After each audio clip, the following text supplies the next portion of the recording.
Bonjour tout le monde et bienvenue sur Motorsport Gigantoraptor pour une vidéo très spéciale. Aujourd'hui, je vais vous présenter mon intervention au Festival Vidéosciences à Paris en janvier 2017. Dans cette intervention, je parle notamment des différents types de plumes que peuvent avoir les oiseaux, mais aussi les dinosaures non aviens. Et je parle aussi de plein d'autres choses, mais ça vous découvrirez après. Je précise que ça s'inscrit dans le cadre des présentations des autres intervenants. Donc si vous voulez une version complète, elle est en description. Ma version, vous allez la voir tout de suite. Alors je précise, vu que je ne suis pas fichu de tenir un micro correctement, le son est parfois un peu mauvais et souvent inégal. J'ai essayé de régler ça avec le logiciel de montage, mais je promets rien. En vous souhaitant tout de même un excellent visionnage, et n'oubliez pas qu'il y a la version complète en description.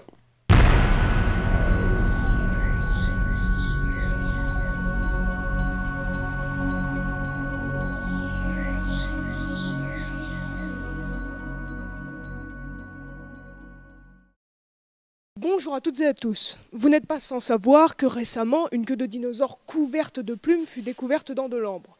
Alors je ne vais ni vous parler de l'ambre ni du dinosaure en question, car les autres intervenants l'ont déjà fait avant moi et vont continuer à le faire après moi, mais je vais plutôt vous parler de l'utilité des plumes qu'il portait. Alors, je précise une chose, je vais juste vous présenter un tout petit peu le dinosaure, à peu près de quoi il s'agit. Selon les paléontologues, il s'agirait d'un dinosaure célurosaurien, vieux de 90 millions d'années. Alors les célurosauriens, qu'est-ce que c'est? Je vais vous donner une définition hyper simpliste, donc c'est pas une définition exacte, c'est une définition très simple, mais elle vous sera utile pour la suite, pour mieux comprendre de quoi il va s'agir. Alors un célurosaurien, c'est un groupe de dinosaures qui se caractérise notamment par sa proximité phylogénétique avec les oiseaux. En gros, mais vraiment de façon très simpliste, ce sont des dinosaures un peu plus proches des oiseaux que les autres. Ça va vous aider pour la suite. Alors, avant toute chose, je précise que je vais d'abord parler des différents types de plumes. Sachant que la plume, en fait, c'est loin d'être aussi simple qu'on ne le pense. C'est quelque chose d'assez complexe et d'assez intéressant, vous allez voir. Alors là, vous avez quelques types de plumes. Donc la plume, je vais vous définir son anatomie générale. Ici, par exemple, vous avez un rachis, juste là, c'est une espèce de longue tige, on l'appelle aussi la tige. Vous avez les petites barbes, là.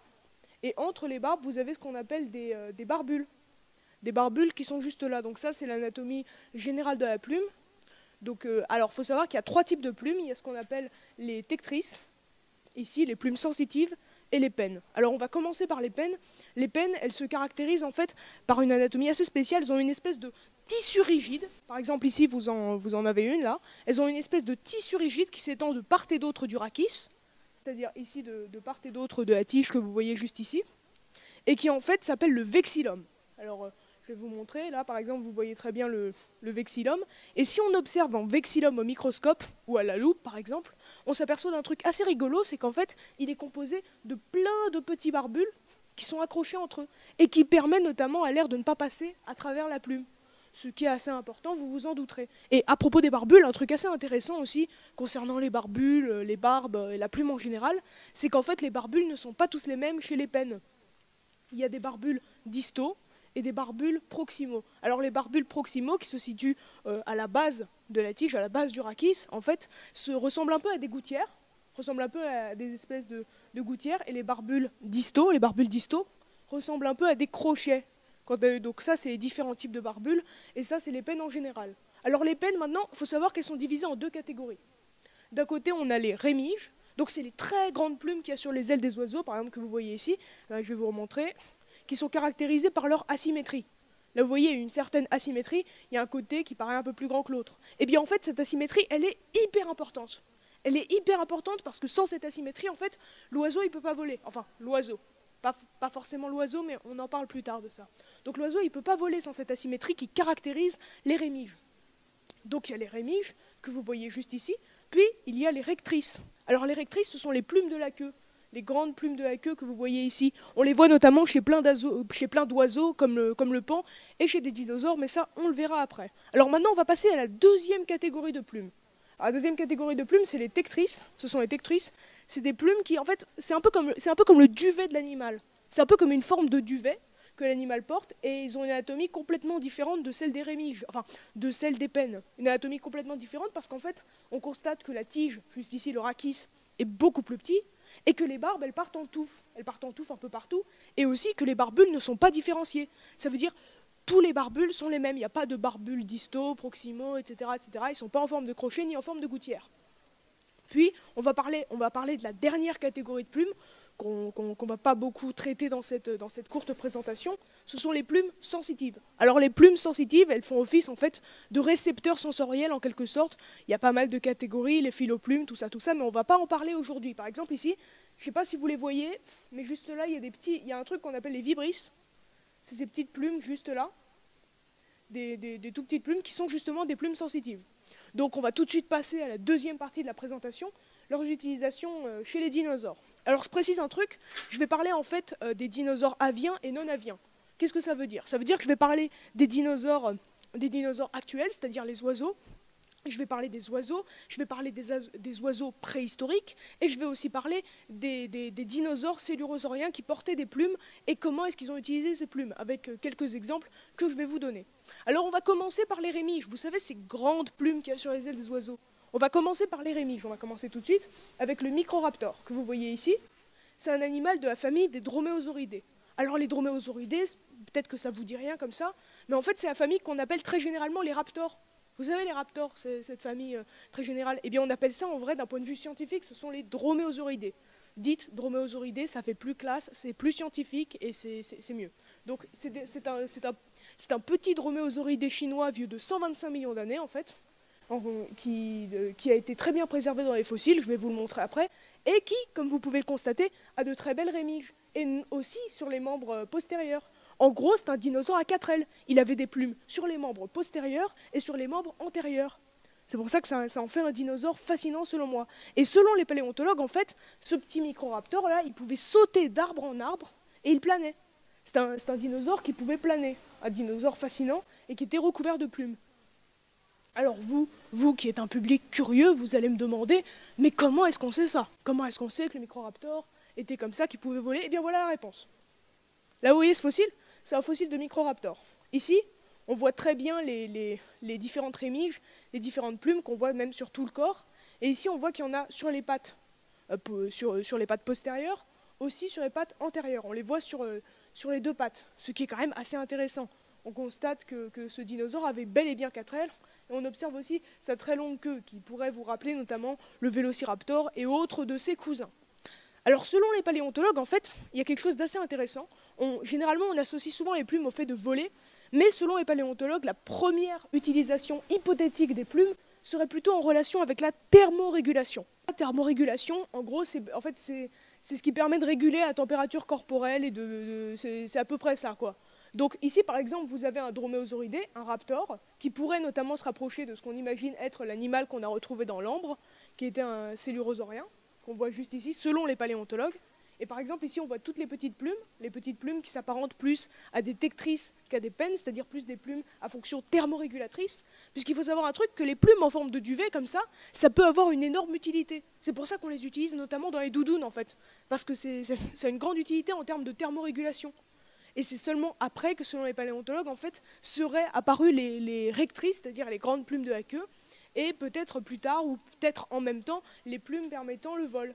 Alors, il faut savoir que même si la thermorégulation serait, selon les paléontologues, la première fonction des plumes, ça n'en fait pas une fonction qui a disparu pour autant. On observe que la thermorégulation est toujours présente chez les oiseaux. Notamment ici, vous avez un manchot empereur. Hein, ce n'est pas un pingouin, c'est un manchot. Merci de ne pas confondre les deux. Hein, parce que les pingouins, ça vole, mais ça, c'est une autre histoire. Donc, par exemple, ici, vous avez un manchot, vous avez des manchots empereurs qui possèdent des plumes qui sont extrêmement utiles, notamment avec la thermorégulation. Ça leur permet de vivre dans un environnement qui, vous vous en doutez, est peu favorable. Alors, on va passer à la suite, on va passer aux pans et ses grandes rectrices. Les rectrices qui notamment seraient apparues après la fonction thermorégulatrice des plumes. Un peu après, comme par exemple on en voit chez le Microraptor, et on en voit chez d'autres dinosaures, mais ça je vais vous en parler un peu après. Donc là on voit les grandes rectrices du pan qui peuvent servir pour la parade nuptiale.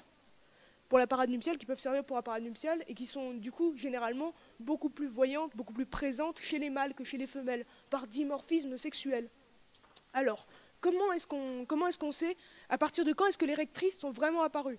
À partir de quand est-ce qu'on les connaît, d'où elles viennent? Eh bien, en fait, je vais vous donner l'exemple d'un fossile très bien conservé, un fossile qui s'appelle le Confuciusornis, enfin, c'est l'animal qui s'appelle le Confuciusornis. C'est un petit oiseau de la même époque que le Microraptor, environ 120-125 millions d'années, qui vivait en Chine aussi. Et on peut constater sur ce magnifique fossile la présence de plumes un peu partout sur le corps. Là, vous voyez, vous avez les rémiges, je ne sais pas si vous les voyez bien ici. Et là, vous avez bien sûr les très très longues rectrices. Si vous ne les voyez pas, il va vraiment falloir songer à s'acheter de nouvelles lunettes. Donc là, vous avez les très très longues rectrices. Et donc, on observe qu'en fait, les rectrices seraient apparues environ à cette époque-là. Peut-être à la même époque que les rémiges, ce qui est un sujet assez intéressant. Mais alors, vous allez me poser une question, vous allez dire « Ouais, mais ça, c'est un oiseau, c'est bien mignon, les oiseaux. » Mais est-ce qu'il y avait des rectrices chez d'autres dinosaures? Eh bien oui. Eh bien oui, c'est là qu'interviennent les Oviraptorosauria. Alors les Oviraptorosauria, c'est une famille de dinosaures cellurosauriens, comme celui qui a été découvert dans l'ambre, qu'on voit juste ici. On voit un spécimen qui s'appelle Caudipteryx, et qui en fait m'intéresse tout particulièrement pour des raisons un peu plus personnelles. Et là, sur ce magnifique fossile, je ne sais pas si vous voyez, on voit des très longues plumes conservées là, sur la queue, des rectrices. Des rectrices qui appartiennent à cet oviraptor, à cet Oviraptorosauria. Ainsi, d'ailleurs, aussi petite anecdote fascinante, les Oviraptorosauria, ils n'avaient pas de dents. Ils n'avaient pas de dents du tout. Du coup, regardez ce qu'il y a là-dedans. Est-ce que quelqu'un peut deviner ce que c'est?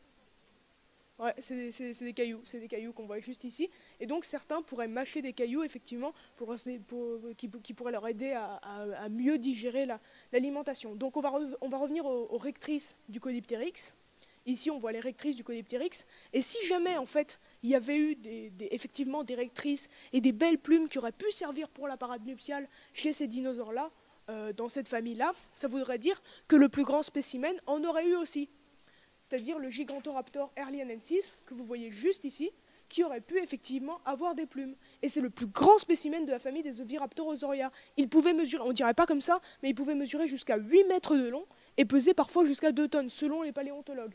Donc là, vous avez le Gigantoraptor, juste ici. Si jamais il avait eu des plumes, on pense que ça aurait pu être le plus grand animal à plumes ayant jamais existé. L'animal que vous voyez juste ici. Enfin, est-ce vraiment le plus grand animal à plumes à avoir jamais existé? Alors maintenant, je vais vous parler d'un dinosaure que vous connaissez tous, qui aurait pu avoir des plumes. C'est hypothétique, c'est vraiment hypothétique, et on ne le sait pas. Je vais vous parler du Tyrannosaurus rex. Alors, si quelqu'un ne connaît pas le Tyrannosaurus rex ici, qu'il le dise. Hein. En principe, tout le monde connaît le Tyrannosaurus rex, vous le voyez juste ici. C'est une représentation qui vous est assez familière. Et les paléontologues ont des avis assez différents là-dessus. Il n'y a pas vraiment d'hypothèse principale. Mais certains pensent que le tyrannosaure aurait pu avoir des plumes. Vous voyez, c'est une autre image peut-être d'un des plus grands prédateurs de tous les temps, que vous voyez juste ici, mais avec des plumes, quoi. Il est plus mignon comme ça. En tout cas, si jamais le T-Rex avait eu des plumes à l'âge adulte, ce qui est aussi probable, c'est qu'en fait, il en ait eu encore plus à l'état juvénile. C'est-à-dire que les bébés T-Rex auraient eu beaucoup plus de plumes que ceux à l'âge adulte. C'est encore une hypothèse, et même l'hypothèse des plumes chez le T-Rex est encore contestée. Donc, gardez bien ça en tête. En fait, on fonde ça sur l'affirmation que chez des oiseaux encore actuels, on retrouve plus de plumes parfois chez les juvéniles que chez les adultes qui perdent pas mal de plumes. Par exemple, ici, vous avez un bébé autruche. Vous le voyez très bien ici, un bébé autruche avec une espèce de grosse touffe de plumes. Ici, on dirait un kiwi, c'est trop mignon. Et là, vous avez un adulte qui a perdu notamment pas mal de plumes, et qui a des plumes un peu différentes. Et ça aurait pu être le cas des bébés tyrannosaures, qui auraient pu avoir plein de plumes, une espèce de gros duvet de tectrice à l'état juvénile, et un peu moins à l'âge adulte. Donc maintenant, on va me dire, ouais, c'est bien mignon tout ça. C'est bien mignon de nous parler des dinosaures et tout ça, mais est-ce que ce serait bien d'en avoir un qui vole? C'est-à-dire, quel est le plus grand animal volant à plumes ayant jamais existé? Alors le Microraptor, déjà, il était tout petit, du coup on va le mettre de côté, surtout qu'il volait pas, il planait, il pratiquait ce qu'on appelle le vol plané, à ne pas confondre avec le vol battu. Donc maintenant on va parler peut-être du plus grand animal volant à plumes ayant jamais existé. Alors on le voit ici, il s'appelle Pelagornis. Pelagornis, vous retenez ce nom, ça fait classe. Là vous le voyez juste ici, c'est une espèce d'albatros boosté. Il vivait il y a environ 30 millions d'années et il avait une envergure à peu près proche des 6-7 mètres. Et ici vous le voyez comparé ici à un condor des Andes et à l'albatros hurleur, c'est-à-dire les deux plus grands oiseaux actuels. Là vous le voyez, il est quand même très très gros. Après, c'est pas le plus grand animal volant, n'ayant jamais existé. Atsegopteryx, c'est 12 mètres d'envergure et loin de se faire dépasser. Surtout que cet animal, au sol, il faisait la taille d'une girafe. Donc, c'est vous dire, c'est pas le plus grand animal volant. Lui, c'est loin d'être le plus grand animal volant. Pour le moment, c'est lui qui... Enfin, les paléontologues débattent toujours au sujet du plus grand ptérosaure, sachant que lui, c'est pas un oiseau, c'est pas un dinosaure, c'est un ptérosaure. C'est-à-dire, c'est une famille à part, qui s'éloigne un peu des dinosaures, en fait, Mais bon, ça c'est un autre sujet. Et c'était, enfin, c'était selon certains paléontologues, le plus grand animal volant n'ayant jamais existé. Alors, on va retourner au Pelagornis. Il faut savoir qu'en fait, il a longtemps été, avant sa découverte, on a longtemps considéré que c'était un autre oiseau qui était le plus grand animal volant à n'avoir jamais existé. L'Argentavis magnificens. Alors, il faut savoir un truc, c'est que les deux, là, ils sont en grande compétition. Hein, leur envergure, elles sont à peu près équivalentes, même si celle du Pelagornis est un peu plus grande, et celle de l'Argentavis, même, avait des plumes un peu plus grandes, effectivement. Donc la compétition est toujours serrée. Généralement, on considère le Pelagornis comme le plus grand à cause de son envergure. Mais à vous de faire votre choix pour le coup, parce que là, c'est vraiment très ambigu. Alors je vais terminer cette très courte présentation pour vous parler d'un animal qui s'appelle l'Hespérornis, un animal que j'aime beaucoup, parce qu'en fait, il s'est adapté au milieu marin. C'est un oiseau qui vivait il y a 66 millions d'années, au Crétacé, à la fin du Crétacé, à la toute fin du règne des dinosaures non aviens, et qui en fait chassait sur les côtes, près des côtes selon les paléontologues, il chassait des poissons. Il plongeait dans l'eau comme ça, à la manière de certains oiseaux actuels, il chassait dans l'eau et il chassait des poissons. Et un fait assez intéressant sur lui, regardez, je ne sais pas si vous voyez bien ici, vous voyez, il a des dents, il a des petites dents. Donc c'était un oiseau à dents, donc ça c'est un fait rigolo, et je voulais terminer par lui. Alors il faut savoir qu'il ne vivait pas dans un environnement super sympa. Il vivait quand même dans un environnement avec des très gros poissons de 6 mètres de long, enfin, qu'on appelle les Xifactinus, de très vilains poissons, et voire même des reptiles marins comme les mosasaures qui pouvaient mesurer une dizaine de mètres de long et qui étaient loin d'être sympathiques. Mais ça, les reptiles marins, c'est une autre histoire et ce sera peut-être pour une prochaine présentation. Alors, pour conclure ça, je vais vous dire que je pense que les animaux à plumes sont généralement trop cantonnés aux oiseaux. Quand on pense animal à plumes et quand on pense aux différentes fonctions des plumes, on pense vraiment trop souvent aux oiseaux selon moi. Et je pense qu'il ne faut pas oublier que les plumes au départ, ce n'était pas uniquement cantonné aux oiseaux, que les plumes ont été exploitées de toutes les façons et qu'elles sont autant exploitées qu'elles étaient autant exploitées avant par les dinosaures cellurosauroviens que par les oiseaux actuels. Et que donc j'espère que suite à cette présentation, vous en saurez un peu plus sur les dinosaures à plumes et sur l'anatomie des plumes, qui est généralement simplifiée et qu'on oublie souvent, alors qu'elle est très importante et qu'elle permet le vol, qui est une fonction assez importante dans l'évolution des espèces et qui a été adaptée plusieurs fois. Mais ça, c'est la convergence évolutive et c'est un autre sujet. C'était Gigantoraptor. J'espère que vous avez aimé cette présentation. Au revoir.